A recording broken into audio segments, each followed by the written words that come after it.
पुनश्च एकदा मी सर्व पत्रकार बांधवांचं माझ्या वतीनं आणि सेवा जनशक्ती पार्टीच्या वतीनं या ठिकाणी हार्दिक स्वागत करतो आणि आपले आभार व्यक्त करतो की आपण शॉर्ट नोटीसवर निरोप दिल्याबरोबर आपण आपला वेळ काढून या ठिकाणी उपस्थित झाला, त्यामुळे आपले पहिल्यांदा आभार व्यक्त करतो।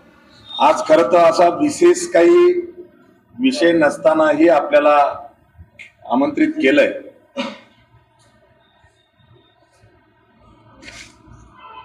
नुकत्याच लोकसभेच्या निवडणुका झाल्या आणि या लोकसभा निवडणुकीमध्ये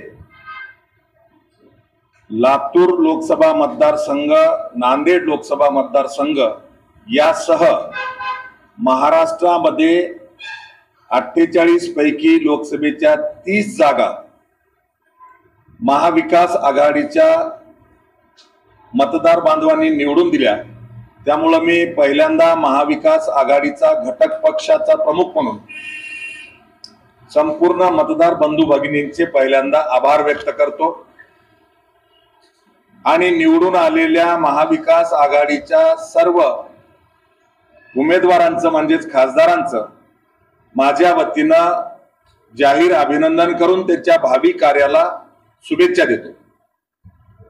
पार्श्वभूमी आपल्याला माहिती आहे, नुकतंच 1 वर्षापूर्वी आम्ही महाराष्ट्रामध्ये सेवा जनशक्ती पार्टी या नावाने केंद्रीय निवडणूक आयोगाकडे नवीन राजकीय पक्ष म्हणून नोंदणी केलेली आहे। मी 38 वर्ष शिवसेनेमध्ये काम केलं आणि जवळपास 29 वर्ष शिवा संघटनेचा राष्ट्रीय अध्यक्ष म्हणून, संस्थापक म्हणून महाराष्ट्रासह 5 राज्यामध्ये आणि देशाच्या बाहेर श्रीलंका आणि लंडनमध्ये शिवा संघटनेचं एक सामाजिक चळवळ म्हणून काम केलं। परंतु 38 वर्षानंतरही जेव्हा माझ्यासारख्या राजकीय वारसा नसलेल्या कार्यकर्त्याला प्रस्थापित पक्षांमध्ये दुय्यम स्थान आहे हे लक्षात आल्यामुळं महाराष्ट्रातील शिवा संघटनेच्या पदाधिकाऱ्यांसह जवळपास ओबीसीच्या 15 संघटना, राज्य पातळीवरचे प्रमुख यांच्याशी माझी चर्चा झाल्यानंतर आपण नवीन पक्ष काढावा असा आग्रह या सगळ्या मंडळींचा होता आणि म्हणून 28 जानेवारी 2023 या दिवशी लातूरमध्ये शिवा संघटनेच्या वर्धापन दिन सोहळ्यामध्ये शिवा जनशक्ती पार्टी या नावाने मी घोषणा केली होती। त्यानंतर लोकसभेच्या निवडणुका सुरुवात होताना आम्ही योग्य पद्धतीनं सन्मानानं जो घटक आम्हाला सामावून घेईल त्यांच्या सोबत आम्ही जाण्याची भूमिका जाहीर केली होती आणि त्यानुसार चर्चा होत गेल्या। महाविकास आघाडीचे नेते शरदचंद्रजी पवार यांच्या सोबत चर्चा झाल्यानंतर अधिकृतपणे पुण्यामध्ये सेवा जनशक्ती पार्टी किंवा शिवा संघटना हा महाविकास आघाडीचा घटक पक्ष म्हणून अधिकृतपणे शरदचंद्र पवार साहेबांनी त्याची घोषणा केली आणि ती घोषणा झाल्यानंतर मी खास करून महाराष्ट्रातल्या 15 जिल्ह्यामध्ये लोकसभेच्या प्रचारासाठी जाहीर सभा घ्यायला आणि मोठ्या प्रमाणावर आमची जी ताकद आहे ती पूर्ण महाविकास आघाडीच्या बाजूने उभा करण्यासाठी काम केलं आणि या ठिकाणी आपल्याला सांगायला हरकत नाही महाराष्ट्रातल्या ज्या ठिकाणी प्रभावी काम शिवा संघटना किंवा सेवा जनशक्ती पार्टी म्हणून आहे अशा 12 लोकसभा मतदारसंघातले उमेदवार हे विजयी झालेले आहेत. आणि म्हणून मी पहिल्यांदाच मतदार बंधू भगिनींचे महाविकास आघाडीचा घटक पक्ष म्हणून पहिल्यांदा जाहीर आभार व्यक्त केले.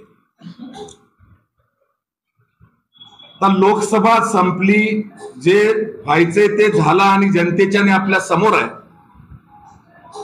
परंतु आता यानंतर महाराष्ट्रातल्या विधानसभेच्या निवडणुका त्या येऊ घातलेल्या आहेत. अपेक्षित आहे 26 नोव्हेंबर 2024 ही महाराष्ट्र विधिमंडळाची किंवा विधानसभेची ही शेवटची तारीख आहे. म्हणजेच 26 नोव्हेंबर 2024च्या अगोदर 45 दिवस अगोदर निवडणूक प्रक्रिया पूर्ण करून नवीन महाराष्ट्र गव्हर्नमेंट स्थापन होणं अपेक्षित आहे. त्यामुळे आपण गृहीत धरूया की साधारण ऑक्टोबरच्या पहिल्या आठवड्यामध्ये विधानसभेची निवडणूक सुरुवात होईल. आपल्या हातामध्ये 3 ते 4 महिने आहेत. आणि आपल्या माध्यमातून पुन्हा एकदा जनतेच्या समोर विधानसभेच्या संबंधाने सेवा जनशक्ती पार्टीची भूमिका ही जावी म्हणून आज या ठिकाणी आपल्याला आमंत्रित केलं. मी आपल्याला आत्ताच सांगितलं की महाविकास आघाडीचा घटक पक्ष म्हणून सेवा जनशक्ती पार्टी ही लोकसभेपासून महाविकास आघाडीच्या सोबत आहे. म्हणून विधानसभेला लोहा विधानसभा मी स्वतः सेवा जनशक्ती पार्टीचा उमेदवार म्हणून लढवणार आहे अशी पहिल्यांदा घोषणा मी 28 जानेवारी 2024 ला परभणी या ठिकाणी शिवा संघटनेच्या 29व्या मेळाव्यामध्ये केली. आणि त्याच्यानंतर 2 फेब्रुवारी 2024 ला माझ्या वाढदिवसाच्या कार्यक्रमातही मी अधिकृतपणे जाहीर केलंय विधानसभेची निवडणूक सेवा जनशक्ती पार्टीचा उमेदवार म्हणून मी लढवणार आहे. ही घोषणा मी अगोदर केली आणि त्याच्यानंतरच्या डेव्हलपमेंट होऊन महाविकास आघाडीच्या सोबत सेवा जनशक्ती पार्टी सहभागी झालेली. आता लोहा विधानसभा ही सेवा जनशक्ती पार्टीकडून लढवण्याची घोषणा केल्यानंतर लोकसभेची निवडणूक आणि त्या संबंधाने पक्षीय चर्चा झाल्यानंतर आपल्याला सांगायला हरकत नाही, सन्माननीय शरदचंद्रजी पवार यांच्या सोबत माझी बारामतीमध्ये पहिली बैठक झाली. आणि ती बैठक साधारण 23 मार्च 2024 ला झाली. त्या बैठकीमध्ये जवळपास 1.25 तास 1.5 तास चर्चा झाली. सेवा जनशक्ती पार्टी म्हणून मी माझे मुद्दे मांडले आणि त्यावरती चर्चा झाली. खरं तर मी सन्माननीय बाळासाहेब आंबेडकर यांच्या सोबत युती करून नांदेड लोकसभा लढवावी या विचाराने माझी आणि सन्माननीय बाळासाहेब आंबेडकरांची शरद पवार साहेबांचे अगोदर भेट आणि मीटिंग झाली होती. आणि त्यामध्ये ठरलं होतं की नांदेडची एकमेव लोकसभा ही सेवा जनशक्ती पार्टी म्हणून मी लढवावी आणि 27 ठिकाणी बाळासाहेब आंबेडकरांना जी उमेदवार द्यायचे ते त्यांनी द्यावेत. हे माझं आणि बाळासाहेब आंबेडकरांमध्ये मुंबईच्या त्यांच्या घरच्या मीटिंग मध्ये ठरलं होतं. पण दुर्दैवाने नंतर त्यांनी शब्द फिरवला, त्यामुळे ते होऊ शकलं नाही. शरद पवार साहेबांची माझी चर्चा झाली आणि शरद पवार साहेबांकडे ज्या दिवशी मी चर्चेला होतो त्याच्या पूर्वसंध्येला नांदेड लोकसभेचे वसंतराव चव्हाण यांचं नाव जाहीर झालं होतं. त्यामुळे लोकसभेला कुठं युती करताना कोणती जागा मागण्याचा प्रश्न सेवा जनशक्ती पार्टीला उरला नव्हता. आणि मग विधानसभेवर चर्चा झाली. विधानसभेवर चर्चा करतानाही सगळी चर्चा मी आपल्याला या ठिकाणी सांगू शकणार नाही, परंतु सेवा जनशक्ती पार्टीला महाविकास आघाडीतून सन्मानजनक विधानसभेच्या जागा दिल्या जातील असं तिथं ठरलं. आणि ते ठरताना मी त्यांना पहिली अट घातली होती, मी 20 जागा मागितल्या तर तुम्ही 10 द्याल किंवा 5 द्याल, त्याची चर्चा नंतर करू. परंतु आज मला लोहा विधानसभा सेवा जनशक्ती पार्टीलाच दिली जाईल हा शब्द दिला तरच मी महाविकास आघाडी सोबत येईल. तेव्हा शरद पवार साहेबांनी मला सांगितलं की महाविकास आघाडीमध्ये 3 प्रमुख पक्ष आहेत. त्यामध्ये लोहा विधानसभा ही एनसीपी म्हणजे शरदचंद्र पवार साहेबांचा पक्ष किंवा उद्धवजी ठाकरेंचा पक्ष, या 2 पक्षांना मिळू शकते. काँग्रेसला तो मतदारसंघ नाही. आणि मग माझ्याकडून काही अडचण नाही, मी द्यायला तयार आहे. पण महाविकास आघाडीचा शब्द मी महाविकास आघाडीच्या नेत्यांना न बोलता देणार नाही. 4 दिवस आपण थांबूया, माझी चर्चा होईल आणि चर्चा झाल्यानंतर मी तुम्हाला निरोप देतो असं त्यांनी सांगितल्यानंतर ती पहिली बैठक आमची संपली. पुन्हा शरद पवार साहेबांनी निरोप दिला. पुण्यामध्ये दुसरी बैठक झाली आणि दुसऱ्या बैठकीमध्ये पवार साहेबांनी सन्माननीय उद्धवजी ठाकरे यांच्याशी माझं बोलणं झालेलं आहे, बाकी विधानसभेच्या जागेवर चर्चा पुढे होईल, पण लोहा विधानसभा तुम्हाला द्यायला आमची तयारी आहे असं सन्माननीय शरद पवार साहेबांनी उद्धवजी ठाकरे यांना बोलणं झाल्याच्या नंतर त्यांनी सांगितलं. आणि मग आमचं ठरलं की महाविकास आघाडीमध्ये सेवा जनशक्ती पार्टी किंवा शिवा संघटना म्हणून आम्ही राज्यभर पाठिंबा देताना घटक पक्ष म्हणून आहोत याची घोषणा ही करण्याची भूमिका ठरली. आणि त्याची अधिकृत घोषणा 3ही पक्षाचे प्रमुख नेते असताना केली जावी. हे ठरल्यानुसार पुण्यामध्ये सुप्रियाताई सुळे, डॉक्टर अमोल कोल्हे आणि धंगेकर या 3 उमेदवारांचा उमेदवारी अर्ज भरण्याच्या व्यासपीठावरून त्याची घोषणा करू असं ठरल्यानुसार त्या दिवशी मी पुण्यामध्ये गेलो आणि त्या व्यासपीठावर सन्माननीय शरदचंद्र पवार साहेब, जयंतराव पाटील, सुप्रियाताई सुळे, रोहित पवार हे राष्ट्रवादीचे, त्यानंतर काँग्रेसचे पृथ्वीराज चव्हाण, बाळासाहेब थोरात आणि विश्वजित कदम आणि शिवसेनेचे सचिन आहिर आणि सुषमाताई अंधारे ही मुख्य नेते होती. त्याच व्यासपीठावर सन्माननीय शरदचंद्र पवार यांनी शिवा संघटना, प्रचलित नाव म्हणून त्यांनी शिवा संघटनेचा उल्लेख केला, हे राज्यभर महाविकास आघाडीच्या सोबत आहे, पाठिंबा दिलेला आहे, घटक पक्ष आहे अशी अधिकृत घोषणा करून त्यांनी माझा हात धरून उंचावला आणि सगळ्या समोरच्या कार्यकर्त्यांमधून घोषणा आणि जल्लोषाने टाळ्या झाल्या. त्या दिवसापासून राज्यातल्या मी आता उल्लेख केला 15 जिल्ह्यामध्ये मी स्वतः प्रचाराला गेलो. त्यातला जास्तीचा वेळ मी नांदेड, लातूरमध्ये दिला हे खरं आहे, परंतु बाकी ठिकाणी सुद्धा मी सभांना गेलेलो आहे. आणि या ठिकाणी आपल्याला मी जिथं प्रचार केला त्यातल्या निवडून आलेल्या जागा महाविकास आघाडीलाही माहिती आहे आणि उमेदवारांनाही माहिती आहे. वाशिम, यवतमाळ पासून हिंगोली असेल, नांदेड असेल, परभणी असेल, जालना असेल, धाराशिव आहे, सोलापूर आहे, माढा आहे, बारामती आहे आणि दक्षिण नगर आहे. या जवळपास 11 लोकसभा मतदारसंघात आणि त्याच्यानंतर शेवटच्या टप्प्यामध्ये ठाणे, कल्याण डोंबिवली, भिवंडी आणि मुंबईतल्या 2 मतदारसंघात मी प्रचार सभांना शरदचंद्र पवार, उद्धवजी ठाकरे आणि प्रमुख नेत्यांच्या व्यासपीठावरती होतो.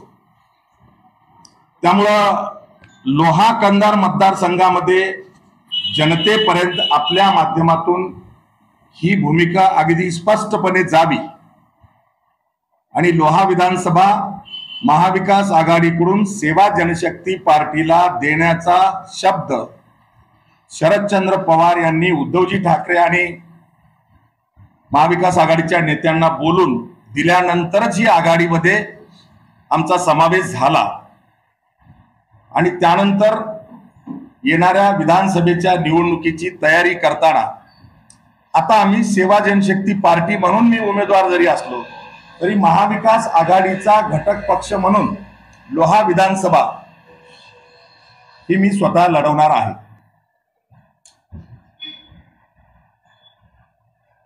निवडणूक 4 महिने जरी असली तरी मी मागचे 16 वर्ष 15 वर्ष संपले, 16 वर्ष चालू आहे। गेली 16 वर्ष मी लोहा आणि कंधार या ठिकाणी सातत्याने कामात आहे, ठीक आहे, निवडणुकीच्या संबंधाने नाही। माझं तर म्हणणं असं आहे, मी एक सामान्य कार्यकर्ता म्हणून, चळवळीतला कार्यकर्ता म्हणून, जेव्हा शिवसेना भाजपची पहिली निवडणूक मी 2009 ला लढवली तेव्हापासून कंधारला आपण बसलो हे कार्यालय असेल किंवा लोह्याला शिवाजी चौकातलं कार्यालय असेल, हे माझे संपर्क कार्यालय आहेत आणि संपर्क कार्यालयामध्ये कोण्याही जाती धर्माचा, कोण्याही पक्षाचा आडला नडला कोणी जर गोरगरीब आला असेल तर त्यांना आम्ही सतत मदत करण्याचं काम गेली 16 वर्ष करतो आहोत। त्यामुळे निवडणूक आहे म्हणूनच काम करतो अशातला भाग नाही, पण जनतेमध्ये, मतदारांमध्ये, पत्रकारांमध्ये किंवा शुद्ध नागरिकांमध्ये संभ्रम नको म्हणून लोकशाहीचा चौथा स्तंभ असलेल्या आपल्या माध्यमातून हा विषय जावा यासाठीच आज आपल्याला मी आमंत्रित केलं। मी आपल्याला विनंती करणार आहे की मला हीच भूमिका मांडायची होती। याशिवाय आपल्याला काही विचारायचं असेल तर आपण विचारावं असं मी आपल्याला आमंत्रित करतो आणि थांबतो। जय हिंद, जय महाराष्ट्र, जय शिवराय।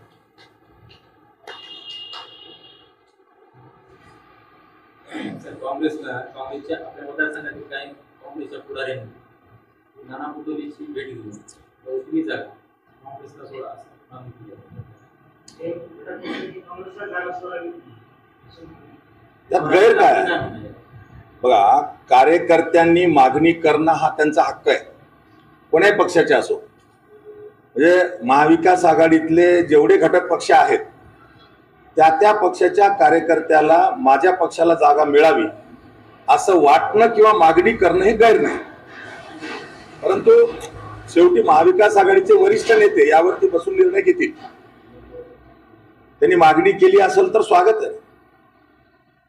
प्रत्येक पक्षाला आपला पक्ष वाढवण्याचा अधिकार आहे, प्रत्येक पक्षाच्या कार्यकर्त्याला जागा मागण्याचा अधिकार आहे, त्यात गैर आहे असं मला वाटत नाही।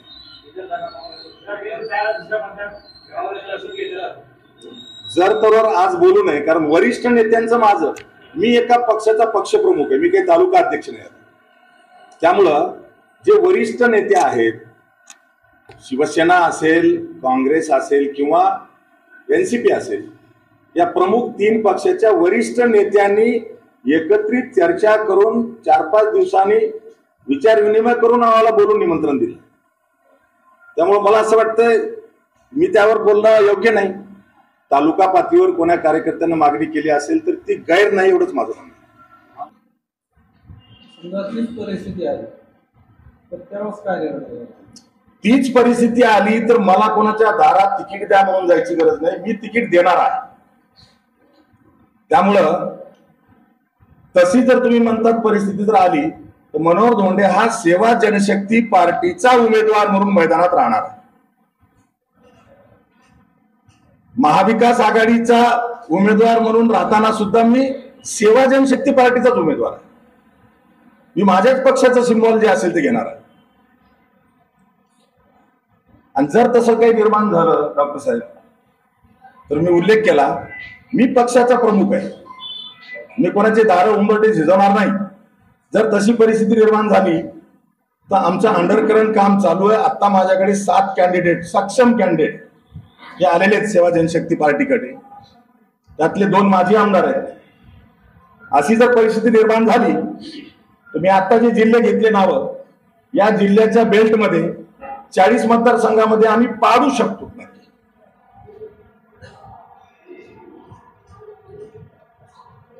आता कोणी समजा सांगत हिंडले, बरोबर आहे, तुम्ही म्हणाल ते सांगणं, त्यांनी सांगलं की मी रोखू शकत नाही किंवा मी आज तुम्हाला जे सांगलो ते मला रोखू शकत नाही. पण वेळ काळ आल्याच्या नंतर जो निर्णय होईल त्यावेळेस बघू ना आपण. माझी भूमिका अगदी स्पष्ट, मला कोणाला विचारायला जायचं नाही भूमिका. प्रत्येक जण मी उमेदवार आहे महाविकास आघाडीचा म्हणून फिरणं काही चुकीचं आहे मला असं वाटत नाही. वेळेवरती बघू.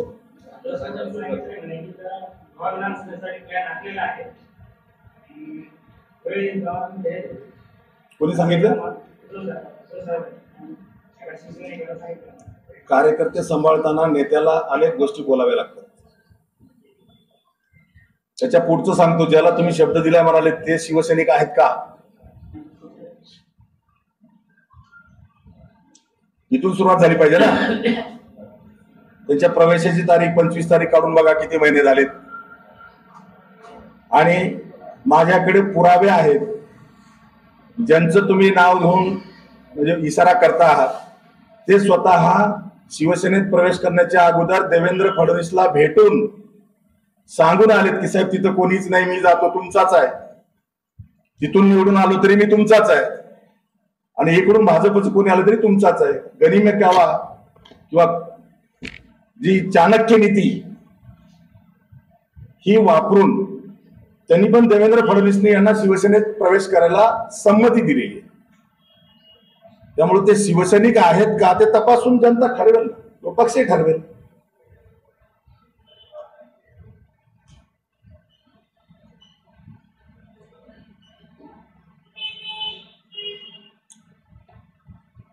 खरं तर निवडणूक विधानसभेची होताना मुद्द्यावर, विश्वासावर आणि विकासावर झाली पाहिजे असं मानणाऱ्यापैकी मी आहे. पण दुर्दैवाने लोहा कंधारमध्ये असं होताना दिसत नाही ही वस्तुस्थिती आहे. परंतु तरीही सगळे दिवस सारखे राहत नाहीत, दिवस बदलतात. शेवटी जनता आहे. एवढा बलाढ्य 2 उमेदवार एकत्र आलेत, अशोकराव चव्हाण आणि प्रताप चिखलीकर. त्यामुळे विजय एकतर्फी आहे असं म्हणणाऱ्यांना मतदारांनी त्यांची अवकात दाखवली. त्यामुळे शेवटी जनता जनता आहे, असं कोणी जनतेला गृहीत धरायची आवश्यकता नाही. किंवा प्रत्येकाचा हिशोब घेतला जाईल जनतेकडून, किंवा तुम्ही उमेदवार म्हणून आल्याच्या नंतर तुम्ही काय दिवे लावलेत मागे. स्वातंत्र्य मिळाल्यापासून लोहा कंधारमध्ये 2 टर्म जर सोडल्या, एक ईश्वरराव घोशीकरांची आणि दुसरी गुरुनाथराव कुर्डेची, या 2 टर्म जर सोडल्या तर 4च घरातला आमदार आहे. दोंडगे, चव्हाण, चिखलीकर आणि शिंदे. 5व्या घरात कोणीच लायक माणूस नाही का, हाही काही वेळेला प्रश्न पडतोय. त्यामुळे 4च घरातला माणूस तोच पडदा बदलून किंवा चिन्ह बदलून यावा आणि जनतेने त्याला पैशावर आणि त्याच्यावर निवडून द्यावं, अशा अपेक्षित कोणी असतील तर जनतेला गृहीत धरू. विकासावरती मी आता उल्लेख केला, विकासावर बोललं पाहिजे आणि मी विकासावर वेगळी प्रेस घेईन. निवडणुकीमध्ये माझा वचननामा देईल. किंवा आपण पत्रकार जाणकार आहात, खरंच आपण आपल्या ठिकाणी विचार करा, लोहा कंधारला विकास झाला का? औद्योगिक विकास घ्या, झाला नाही. पर्यटनाच्या अनेक संधी आपल्याकडे आहेत, काही झालं नाही. नांदेडहून लातूर रोडला जोडली जाणारी रेल्वे जी आहे, मी घोषणा केली, मला त्यावेळेस हसले होते बरेच जण, पण हायकोर्टात याचिका करून मी 2011च्या अर्थसंकल्पातल्या नवीन रेल्वे ट्रॅकच्या मंजुरीमध्ये 1 नंबरला नांदेड ते लोहा मार्गे लातूर रोड ही रेल्वे मंजूर केली. तोही विषय जैसे थे आहे. किंवा कंधारला पूर्ण देशामध्ये लाल कंधारी म्हणून ओळखली जाते, पशुधन ज्याला म्हणतो आपण, त्या पशुधनाचं तरी आज अस्तित्व शिल्लक राहिले का? लोहा कंधारमध्ये नैसर्गिक साधन सामुग्री भरपूर आहे. भौगोलिक दृष्टीने लोहा कंधार हा एवढा सुयोग्य भाग आहे की जिथं कॅचमेंट एरिया सहजपणे मिळून सिंचनाचं क्षेत्र वाढवणं अत्यंत सोपं आहे. पण त्यावर कोणी लक्ष दिलंय का? फुलवळची MIDC केशवराव धोंडगे साहेब असताना झालेली आहे. तिथं शेड उभा करण्याच्या पलीकडे काही एखादा रोजगार आला का? लाखो तरुण कार्यकर्ते लोहा कंधार मधून रोजगारासाठी, पोट भरण्यासाठी लोहा कंधार सोडून बाहेर मोठ्या शहरात जात आहेत. त्यांना रोखण्यासाठी काही योजना आली का? किंवा मोठ्या प्रमाणावर लोहा कंधार मध्ये ऊसतोड कामगार आहे आणि हा ऊसतोड कामगार खास करून कर्नाटकामध्ये ऊस तोडायला जातो, त्यांच्या रोजगाराची कोणी व्यवस्था केली काय? किंवा शिक्षणाची बट्ट्याबोळ झाला लोहा कंधार मध्ये, त्यावर कोणी काही नवीन योजना आणली का? किंवा रोजगार देताना, किंवा मी आता उल्लेख केला नैसर्गिक साधन सामुग्री आपल्याकडे आहे, सोयाबीन असेल किंवा कपाशी असेल, या पिकाच्या पलीकडं जे कुठल्याच प्रकारचं संगोपन न करता या भूमीमध्ये मिळणारं सीताफळ हे देशात नंबर 1चं सीताफळ आहे. त्याचं काही प्रकल्प इथं आणला का कोणी?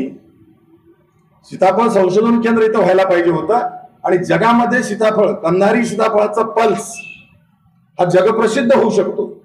त्यावर कोणी काही आणलं का? 4 पोरांना नोकरी देण्याचा प्रयत्न केला का? आता 1.5 दिवसात आलेले 1.5 खोटे लोक मी लई लोकांना नोकऱ्या लावल्या म्हणून फुशार कामाला झेडतात असं मला कळलं, पण ते सुद्धा कोणत्या नोकऱ्या दिल्या? ते लेबर कॉन्ट्रॅक्टर आहेत. आणि लेबर कॉन्ट्रॅक्टर हे अग्रीमेंट आहे. एखाद्या कंपनीला 100 लेबरची गरज असेल तर त्यांना ते लेबर कॉन्ट्रॅक्टर मार्फतच घ्यावे लागतात. कामगार कायदा आहे. आणि ते घेताना 100 लेबर जर त्यांनी दिले असतील कंपनीला आणि त्यांना जर प्रति महिना एका कामगाराला 35,000 त्यांचं मानधन असेल तर 100 लेबरचं सगळं मानधन एकत्रित त्या कंपनीच्या खात्यावर जमा होत आहे आणि कंपनीचा मालक 35,000 कंपनीकडून घेतो आणि 25,000 कामगाराला देतो. 10,000 त्यांचा रक्त पिऊन जमा करतो आणि पुन्हा वरून सांगतो मी लोकांना नोकऱ्या दिल्यात.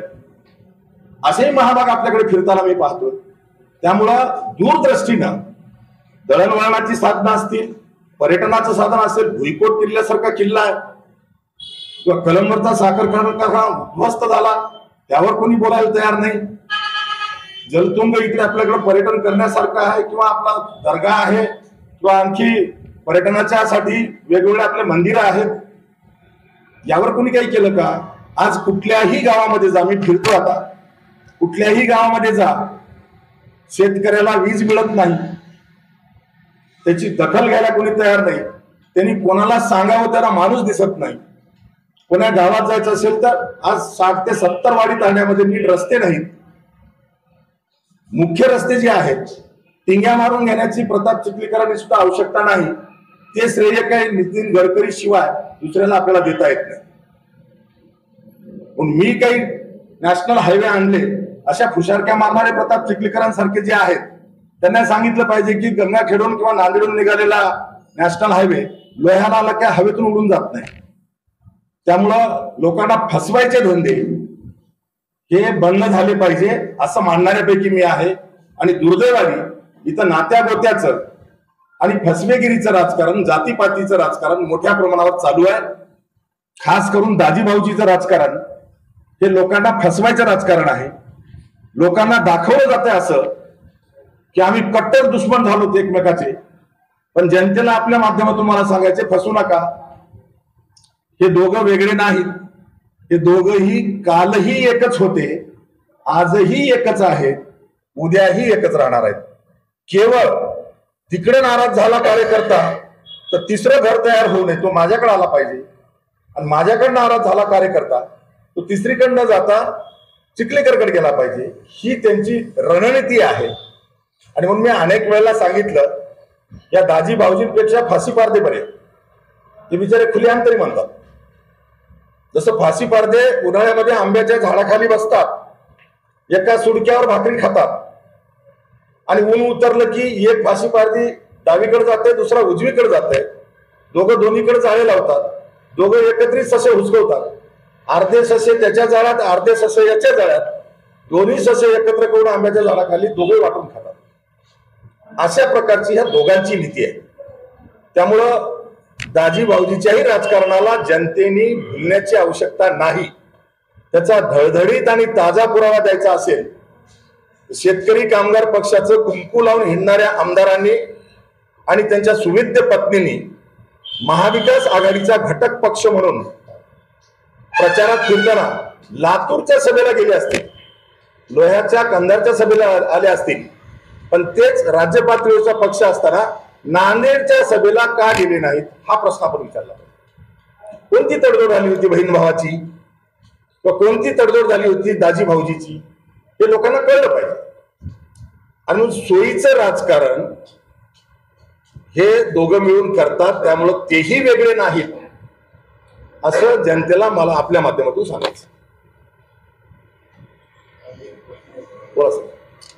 काँग्रेस उमेदवारी मागणार, शिवसेना उमेदवारी मागणार, एनसीपी शरद पवार उमेदवारी मागणार, आता जनशक्ती सेवा जनशक्ती पार्टी उमेदवारी मागणार. आघाडीमधला घटक पक्ष शेतकरी कामगार पक्षाचा आपण आता उल्लेख केला, ते तरी विद्यमान आमदार आहे. या सगळे जर तुम्ही त्याला बाजार करणार तर हे तीन पक्षाचे प्रमुख नेते हे ठरवतील ना. आणि मला असं वाटतं ठरवतील म्हणण्यापेक्षा तिघांनी चर्चा करून ठरून मला सांगितलं. मी काही महाविकास आघाडीत नव्हतो ना अगोदर, पण माझं प्राधान्य जे आहे, जिकडे उद्धव ठाकरेंची शिवसेना तिकडे मनोहर धोंडे, हे मी आजही पाळलंय. आजही भले मला शिवसेनेने दूर लोटला असेल, पण मी शिवसेनेचा विचार सोडला नाही. हे दिसतंय ना. मी तात्विक, मी उल्लेख केला सर, कोणाला ते सांगा. मी तात्विक आहे. तुम्हाला उदाहरण देईल. मी जरूर गंगाखेडची जागा अवकात तपासाला लढवायला लावली, लढली, जिंकली. त्याच्यानंतर सांगतो, 2 वर्षांनी लोकसभा विधानसभा झाल्यानंतर 2 वर्षांनी कोरोना आला आणि कोरोनामध्ये देगलूरचे आमदार अंतापूरकर एक्सपायर झाले आणि त्यांची पोटनिवडणूक लागली. पोटनिवडणूक लागल्याच्या नंतर 19च्या लोकसभेला मी शिवसेना भाजपच्या सोबत होतो, तेव्हा भाजपच्या सोबत होतो, बरोबर.